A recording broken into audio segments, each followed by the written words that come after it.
Bonjour Laura Levar. Bonjour. Merci d'être avec nous. C'est vrai que j'arrête de fumer, je vais me remettre au sport, je vais manger moins gras, je vais apprendre une nouvelle langue.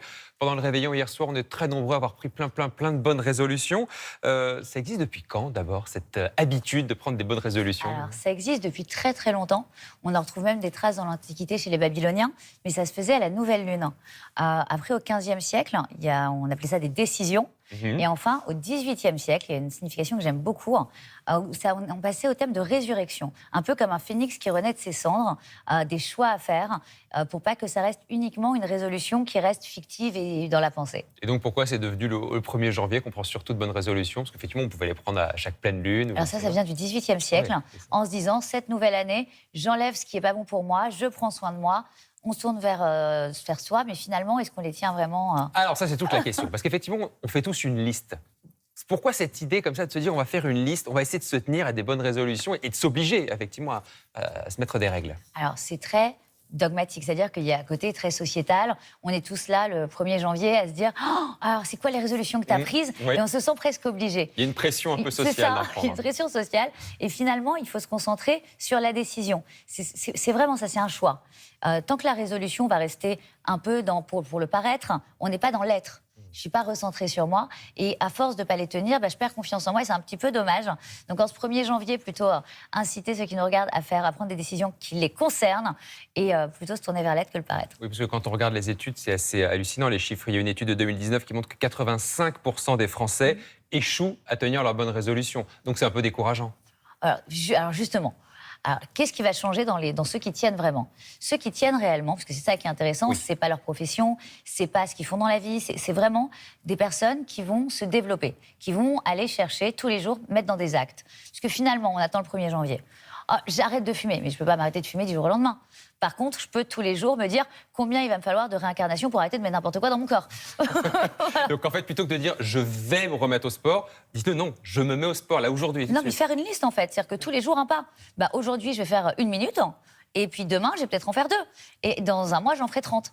Et finalement, c'est un jour à la fois, poser des actes. Ce que je conseille, c'est au lieu de faire une liste de résolutions, c'est une liste de choix et de décisions. Qu'est-ce que je décide d'appliquer cette année dans ma vie, ou en tout cas, au moins pour le mois en cours. Parce que déjà, si ça tient jusqu'au 31 janvier, on est bien content.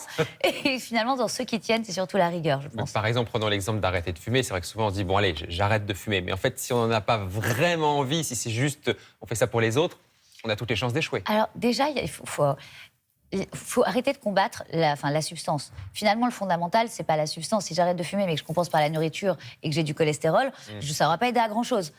Voilà. C'est pas terrible, on peut essayer de faire les deux. On va essayer d'éviter la frustration, on va essayer de s'améliorer, de se dire demain, comment je peux être un meilleur être humain? Demain, comment je peux prendre soin de mon corps qui me permet de faire agir ma pensée? Donc plutôt déjà de se dire je vais réduire quelque chose ou essayer de faire un peu mieux plutôt que de mettre des objectifs intenables. Juste prendre soin de moi, en fait.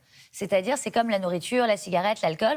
Se dire finalement, ce corps qui tous les jours me permet d'exister, me permet de travailler, me permet de prendre soin de mes enfants, de ma famille, me permet d'accomplir des choses, est-ce que j'en prends soin? Parce que sans lui, je ne peux pas faire grand-chose. Et plutôt se tourner vers une pensée plus positive que vers une restriction et une frustration. Parce qu'on se sent un petit peu obligé de prendre ces décisions. La pression de l'extérieur, elle joue énormément sur les résolutions qu'on peut prendre en début d'année. On est dans une société, on est domestiqué. C'est bien, oui, c'est bien, c'est mal, t'es un gentil enfant, t'es une gentille fille. Mais finalement, est-ce qu'on se demande ce qui est bon pour moi ou ce qui est mal pour moi? On voit des personnes qui fument toute leur vie, qui ne meurent pas d'un cancer des poumons, et des personnes qui meurent de cholestérol très jeune. À un moment donné, chaque personne est différente.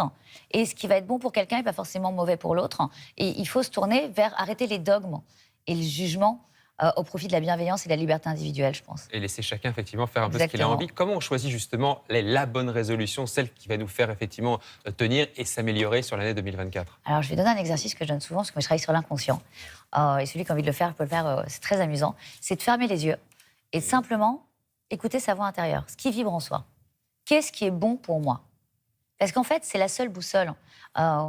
C'est finalement le bonheur, c'est le point d'accomplissement entre ce que je désire et ce que je rencontre. Mais c'est aussi la zone de sécurité. Si je suis en survigilance ou en frustration, finalement, je ne suis jamais heureux.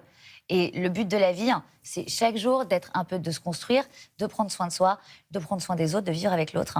Et c'est peut-être déjà la première résolution à prendre. Et une fois qu'on a choisi justement sa résolution, qu'on a écouté sa voix intérieure, comme vous nous dites, on fait quoi? On fait un plan d'action pour les semaines et les mois qui viennent? On fait un plan d'action. Et si on se rend compte qu'on manque de rigueur, on se fait accompagner.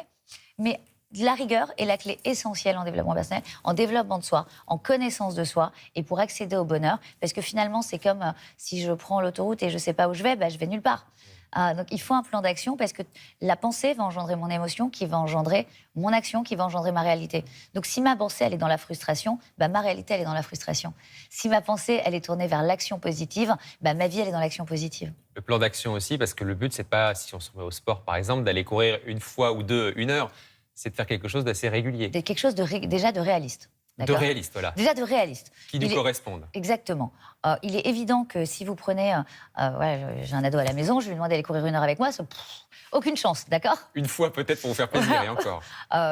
Pour moi qui cours tous les jours, c'est pas la même histoire. Donc effectivement, il y a une question de où on en est dans le curseur.